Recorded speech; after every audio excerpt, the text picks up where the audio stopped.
السلام علیکم ورحمۃ اللہ وبرکاتہ۔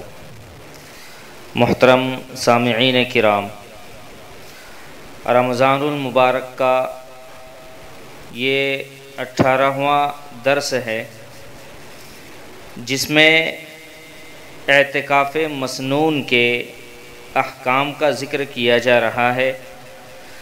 امید ہے کہ بغور سماعت فرمائیں گے۔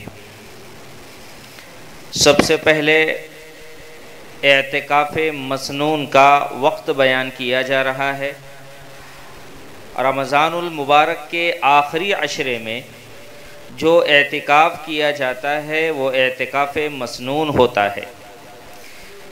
اس اعتکاف کا وقت 20واں روزہ پورا ہونے کے دن غروب آفتاب سے شروع ہوتا ہے اور عید کا چاند ہونے تک باقی رہتا ہے۔ چونکہ اس اعتکاف کا آغاز 21ویں شب سے ہوتا ہے اور شب یعنی رات غروب آفتاب سے شروع ہو جاتی ہے، اس لیے اعتکاف کرنے والوں کو چاہیے کہ 20ویں روزے کو مغرب سے اتنے پہلے مسجد کی حدود میں پہنچ جائے کہ غروب آفتاب مسجد میں ہو۔ رمضان شریف کے عشرہ اخیرہ کا یہ اعتکاف سنت مؤکدہ علی الکفایہ ہے، یعنی ایک بستی یا محلے میں کوئی ایک شخص بھی اعتکاف کر لے تو تمام اہل محلہ کی طرف سے سنت ادا ہو جائے گی۔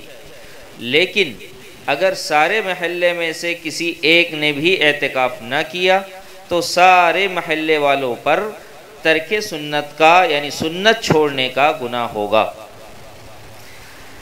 ہر محلے والوں کی یہ ذمہ داری ہے کہ وہ پہلے سے یہ تحقیق کریں کہ ہماری مسجد میں کوئی شخص اعتکاف میں بیٹھ رہا ہے یا نہیں۔ اگر کوئی آدمی نہ بیٹھ رہا ہو تو فکر کر کے کسی کو بٹھائیں، لیکن کسی شخص کو اجرت دے کر اعتکاف میں بٹھانا جائز نہیں، کیونکہ عبادت کے لیے اجرت دینا اور لینا دونوں ناجائز ہیں۔ اگر محلے والوں میں سے کوئی شخص بھی کسی مجبوری کی وجہ سے اعتکاف میں بیٹھنے کے لیے تیار نہ ہو تو کسی دوسرے محلے کے آدمی کو اپنی مسجد میں اعتکاف کرنے کے لیے تیار کر لیں۔ دوسرے محلے کے آدمی کے بیٹھنے سے بھی اس محلے والوں کی سنت انشاءاللہ ادا ہو جائے گی۔ محترم سامعین کرام، اعتکاف ایک اہم عبادت اور اس کے 4 ارکان ہیں۔ پہلا رکن ہے اعتکاف کی نیت اور ارادہ ہونا، دوسرا ہے مسلمان اور عاقل ہونا، تیسرا مرد کے لیے جنابت اور عورت کے لیے حیض اور نفاس سے خالی اور پاک ہونا، اور چوتھا معتکف یعنی اعتکاف کرنے والے کا مسجد میں ہونا۔ جس مسجد میں اعتکاف کیا جائے اس میں 5 وقت نماز باجماعت ہوتی ہو۔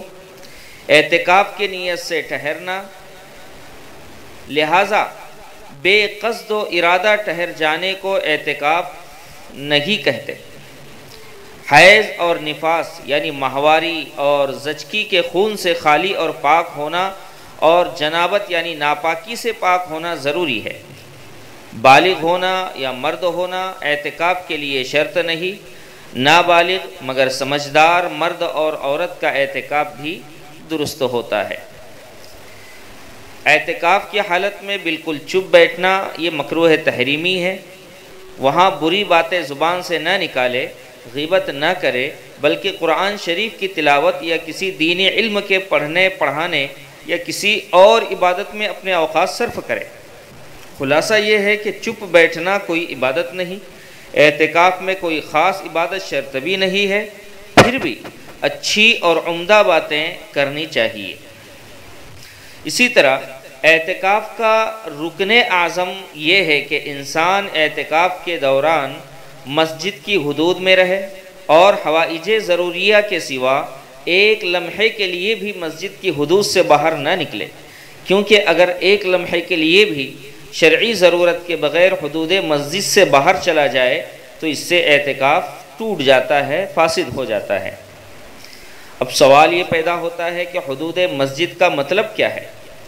بہت سے لوگ حدود مسجد کا مطلب نہیں سمجھتے اور اس بنا پر ان کا اعتکاف ٹوٹ جاتا ہے۔ اس لیے خوب اچھی طرح سمجھ لیجئے کہ حدود مسجد کا کیا مطلب ہے۔ عام بول چال میں تو مسجد کے پورے احاطے کو مسجد ہی کہتے ہیں، لیکن شرعی اعتبار سے یہ پورا احاطہ مسجد ہونا ضروری نہیں، بلکہ شرعاً صرف وہ حصہ مسجد ہوتا ہے جسے بانی مسجد نے مسجد قرار دے کر وقف کیا ہو۔ اس کی تفصیل یہ ہے کہ زمین کے کسی حصے کا مسجد ہونا اور چیز ہے اور مسجد کے لیے وقف ہونا اور چیز ہے۔ شرعاً مسجد صرف اتنے حصے کو کہا جائے گا جسے بنانے والے نے مسجد قرار دیا ہو، یعنی نماز پڑھنے کے سوا اس سے کچھ اور مقصود نہ ہو۔ لیکن تقریباً ہر مسجد میں کچھ حصہ ایسا ہوتا ہے جو شرعاً مسجد نہیں ہوتا لیکن مسجد کی ضروریات کے لیے وقف ہوتا ہے، مثلاً وضو خانہ، غسل خانہ، استنجا کی جگہ، نماز جنازہ پڑھنے کی جگہ، امام کا حجرہ، گودام وغیرہ۔ اس حصے پر شرعاً مسجد کے حکام جاری نہیں ہوتے، چنانچہ ان حصوں میں جنابت کی حالت میں جانا بھی جائز ہے، جبکہ اصل مسجد میں جنوبی یعنی ناپاک شخص کا داخل ہونا جائز نہیں ہے۔ ضروریات مسجد والے اس حصے میں معتکف کا جانا بالکل جائز نہیں، بلکہ اگر معتکف اس حصے میں شرعی عذر کے بغیر ایک لمحے کے لیے بھی چلا جائے تو اس سے اعتکاف ٹوٹ جاتا ہے۔ پھر بعض مساجد میں تو ضروریات مسجد والا حصہ اصل مسجد سے بالکل الگ اور ممتاز ہوتا ہے، جس کی پہچان مشکل نہیں ہوتی، لیکن بعض مساجد میں یہ حصہ اصل مسجد سے اس طرح متصل ہوتا ہے کہ ہر شخص اسے نہیں پہچان سکتا، اور جب تک بانی مسجد صراحتاً نہ بتائے کہ یہ حصہ مسجد نہیں ہے اس وقت تک اس کا پتہ نہیں چلتا۔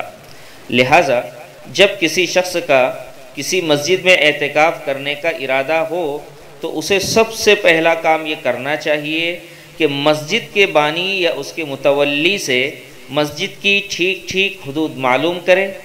مسجد والوں کو بھی چاہیے کہ وہ مسجد کو حتی الامکان واضح اور ممتاز رکھیں، اور بہتر یہ ہے کہ ہر مسجد میں ایک نقشہ مرتب کر کے لٹکا دیا جائے جس میں مسجد کی حدود واضح کر دی گئی ہوں، ورنہ کم از کم 20ویں روزے کو جب معتکفین مسجد میں جمع ہو جائیں تو انہیں زبانی طور پر سمجھا دیا جائے کہ مسجد کی حدود کہاں سے کہاں تک ہے۔